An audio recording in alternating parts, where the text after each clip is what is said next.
Amados en el Señor, paz a vosotros. Les saluda como siempre su hermano en Cristo, Andrés Andrade.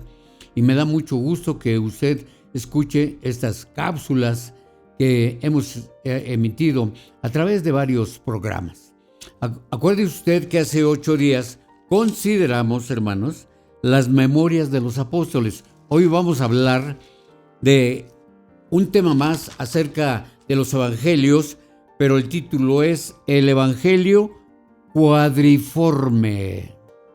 Así es de que mucha atención, ya que es cierto que usted puede ver la programación diferida en otro tiempo, pero si usted tiene la oportunidad en esta ocasión de escuchar este tema, el Evangelio Cuadriforme, pues hermanos, qué bueno, y me da mucho gusto, les repito. Así es de que, ¿por qué cuadriforme? Porque, hermanos, se explica de 4 formas. Aunque parezca, ¿sí? Hermanos, que es el mismo evangelio. Debemos de recordar que no solamente se le llamó así, sino también, le explico, también hermanos, se ocupó la palabra cuaternario. Esto es que consta de 4 unidades. No solamente de 4 formas, sino ahora también de 4 unidades. Cuadriga. Hermanos, si usted consulta el diccionario de la lengua en español, es de latín y significa carro tirado por 4 caballos. Así se le llamó precisamente a estos 4 evangelios, cuadriga, porque el propósito era tirar. Esto es, emulando a Mateo, Marcos, Lucas y Juan, con un solo propósito: enseñar el evangelio de nuestro Señor Jesucristo. Y también cabe recordar que Mateo, sí, fue uno de los 12. Hermanos, también el evangelio de Juan fue uno de los 12. No así Marcos, que aprendió del apóstol Pedro, y no así Lucas, que aprendió del apóstol Pablo. Cosa increíble. Pero el propósito es enseñar a nuestro Señor Jesucristo. Y también, hermanos, se dice que no es probable,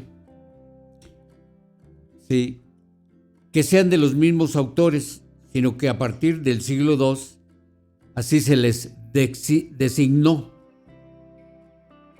Repito, no es probable. Quiere decir que no es, aunque nosotros creamos diferente, no es que se pueda probar. Esto es, ¿por qué?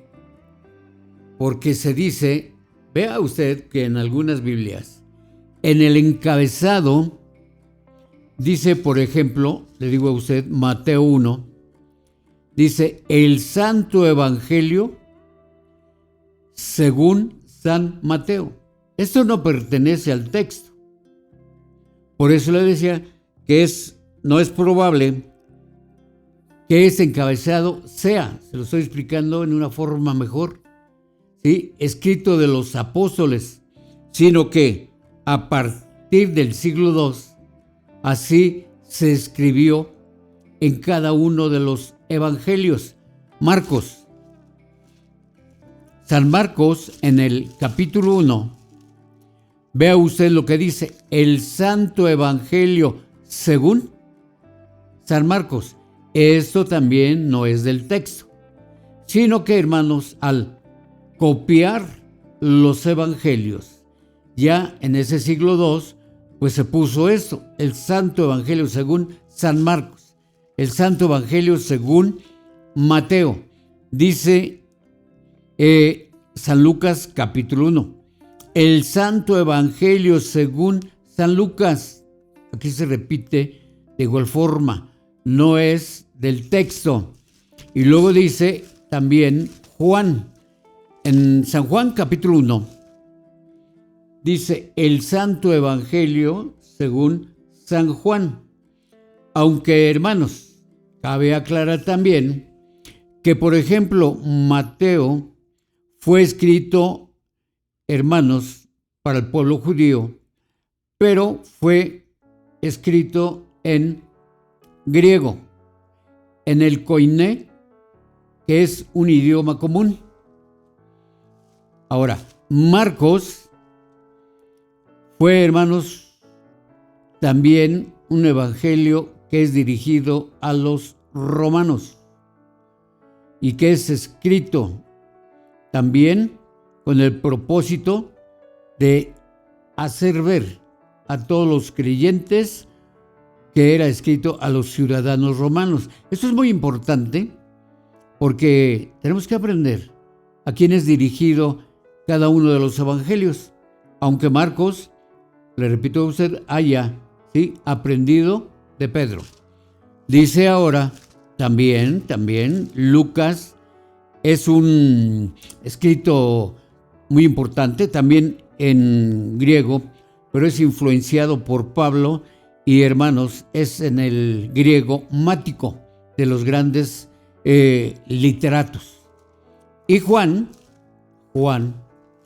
Evangelio de San Juan, este evangelio, hermanos, el cuarto libro es en el griego jónico.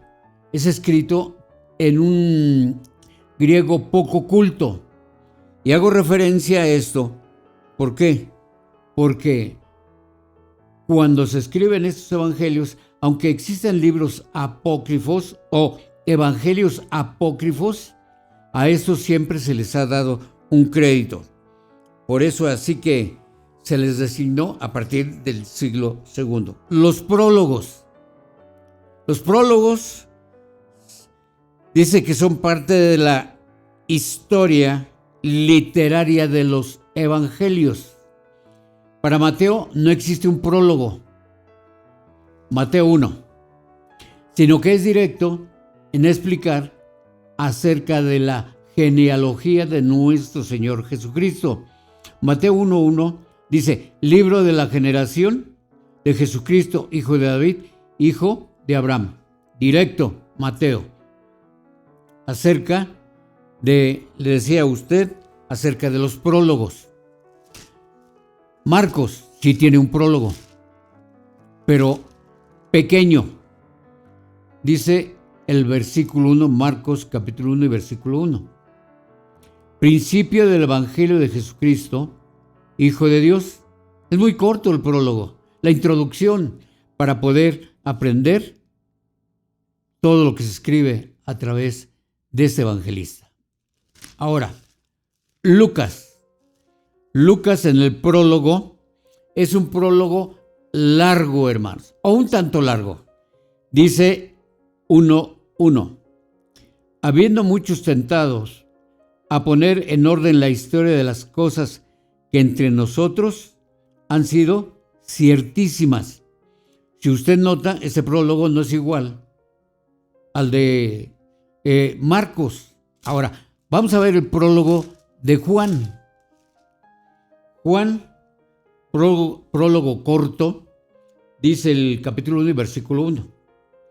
En el principio era el Verbo, y el Verbo era con Dios, y el Verbo era Dios. Si yo lo quiero comparar con el prólogo de Lucas, este también es corto, ¿sí? Por eso es que cuando hablamos del Evangelio cuadriforme, las 4 formas de la explicación se encuentran diferentes. No se le olvide a usted lo que estamos considerando.